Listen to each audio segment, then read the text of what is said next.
भारत में मुसलमानों के खिलाफ एक बार फिर हम देख रहे हैं जी, सुन रहे हैं, खबरें आ रही कि पुरतशद्दुद वाक़यात का सिलसिला शुरू हो चुका है। भारतीय रियासत त्रिपुरा में मुसलमानों के खिलाफ पुरतशद्दुद वाक़यात में मसाजिद शहीद कर दी गई हैं। रियासत में 21 मुख्तलिफ वाक़यात में मुसलमानों को निशाना बनाया गया और 15 मसाजिद में तोड़ फोड़ की गई है। इन तमाम वाक़यात में अभी तक कोई गिरफ्तारी अमल में नहीं आई है।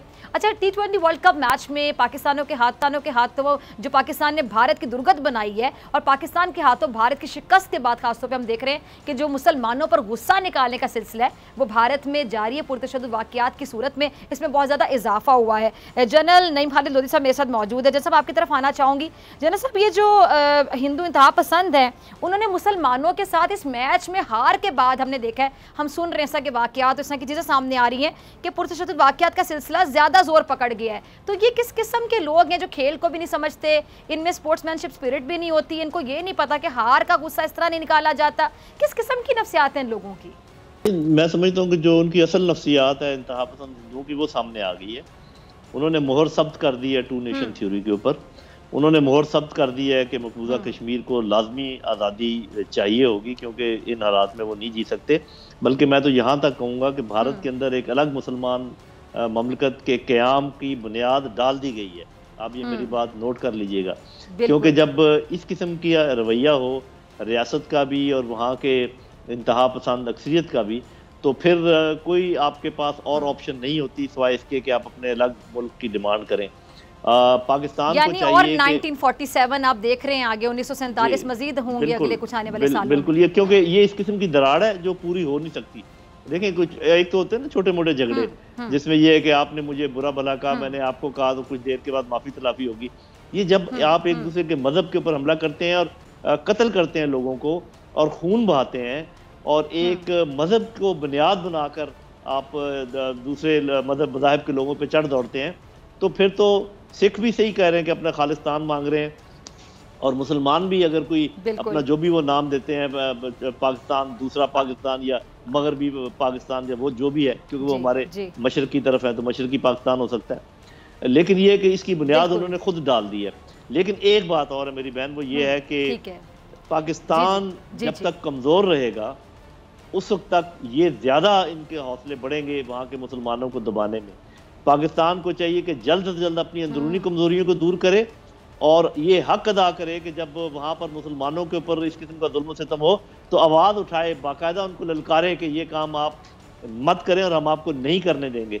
जब तक ये इस हालत को नहीं पहुँचता ये हमारा मामला, उस वक्त तक वो ये काम करते रहेंगे। और जो मुसलमान हैं बेचारे वहाँ के भारत के, वो हमारी ही तरफ देखते हैं। वो हमारे जीतने पे क्यों खुश होते हैं? इसलिए कि वो हमें देखना चाहते हैं सक्सेसफुल, वो हमें देखना चाहते हैं ऊपर। तो अगर उनके जज्बात हमारे लिए ये हैं और हम बिल्कुल न्यूट्रल बन के, एक तमाशाई बन के देखते रहें, तो ये मेरे ख्याल किसी तरीके से भी मुनासिब नहीं है।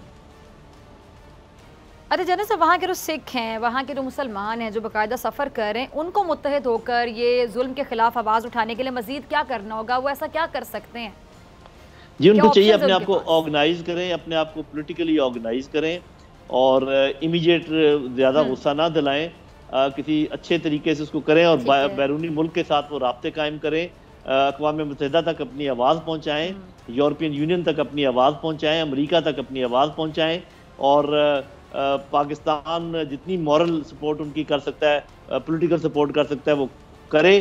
क्योंकि भारत ने खुद ही अपने पाँव पर कुल्हाड़ी मारी है। वो खुद ही चाहता है कि ये लोग अलग हो जाए। वो कह रहे हैं कि आप यहाँ से चले जाएं, तो इसका मतलब ये कि वो खुद ही कह रहे हैं कि आप अपनी अलग ज़मीन ले लें। तो सिखों को भी चाहिए अपनी अलग ज़मीन लें, वहाँ के मुसलमानों को भी चाहिए, बल्कि जो रियासतें हैं उनकी ईस्टर्न रियासतें, वहाँ पर क्रिश्चियन हैं, वो भी अलग अपनी मांगते हैं जगह। तो ये अपनी तोड़ फोड़ के खुद जिम्मेदार हैं। लेकिन अब तमाम अक़लियतों को अपनी अपनी जगह चाहिए, इसमें कोई शक शुबे की गुंजाइश नहीं है। पाकिस्तान को भी चाहिए कि पॉलिटिकली, एथिकली, मॉरली, डिप्लोमेटिकली उनके साथ खड़ा हो जाए। ठीक है। अच्छा जनरल, लास्ट में मैं जानना चाहूँगी जनरल साहब, ये अमेरिका ने जो इंसानी बुनियादों पर अफगानिस्तान के लिए जी 14 करोड़ 40 लाख डॉलर की इमदाद फराम करने का ऐलान किया है और साथ ही ये भी वाज़ेह किया है कि जी माली इमदाद की जो रकम है वो तालिबान हुकूमत के ज़रिए नहीं बल्कि अक़वाम मुत्तहिदा के जो मुख्तलिफ इदारे हैं, इंसानी हमदर्दी के लिए जो काम करने वाली NGOs हैं, उनके ज़रिए तकसीम की जाएगी। अब आपको क्या लगता है कि जो तालिबान हुकूमत है उससे अमरीका के जो ताल्लुकात है वो बेहतरी की तरफ जा रहे हैं? बिल्कुल भी नहीं। क्योंकि अगर आप और तफसील पढ़ें इसी इमदाद की, उन्होंने ये भी कहा है कि जितने अफगान बाहर आके सेटल हुए हैं ये इमदाद उनको भी दी जाएगी। तो मेरा अपना ख्याल है ये ज़्यादातर इमदाद उन्हीं को दे दी जाएगी, और अपनी एनजीओज को ये इसलिए इन्वॉल्व करते हैं ताकि सारे पैसे वापस आ जाएं, या आधे पैसे कम से कम वापस आ जाए। पहले भी जो हम कहते हैं ना कि ट्रिलियंस ऑफ डॉलर उन्होंने खर्च किए अफगानिस्तान में, वो सारे के सारे यही एनजीओज खा गए और वापस पहुंच गए उन्हीं के तिजोरियों में, अमेरिकन तिजोरियों में। वो किसी भी सूरत में इस हुकूमत की कामयाबी के लिए कुछ भी नहीं करेंगे। तो ये जो दूसरी ग्रुप है जो ये ड्रामा रचाया जा रहा है, मतलब ये क्यों किया जा रहा है? अमेरिका की जानिब से किया क्यों जा रहा है? दुनिया को दिखाने के लिए? जी बिल्कुल, दुनिया को दिखाने के लिए, अपने अवाम को दिखाने के लिए, खुशनुदी हासिल करने के लिए। जो मुल्क यहाँ पर चाहते हैं अमन, उनमें चीन है, रूस है, पाकिस्तान है, ईरान है, तुर्की है, सेंट्रल एशियन कंट्रीज हैं, और कंट्रीज हो सकते हैं साउथ अमेरिका के, अफ्रीकन। इनको चाहिए कि इकट्ठे हों और ये गुच्चा ना खाएं बार बार अमरीकियों के हाथों। वो तो आपको हमेशा किसी न किसी फंदे में डाल देते हैं। तो इस चीज़ का हमें एहसास करना चाहिए, हमारी लीडरशिप को समझना चाहिए। ये नामुमकिन है कि अमेरिकन जो इस्टेब्लिशमेंट है उनका दिल तब्दील हो जाए। हाँ, वो शक्ल तब्दील करके आ सकते हैं, पाकिस्तान में भी आ सकते हैं एनजीओज को लेकर, जी हम यहाँ पर इन्वेस्टमेंट के लिए आए हैं और ये करने आए हैं, वो करने आए हैं, इधर से आपको डॉलर दिलवा दिए, कहीं से आपको रिलीफ दिलवा दी। बुनियादी तौर पे उनके वही अहदाफ हैं जो पहले थे।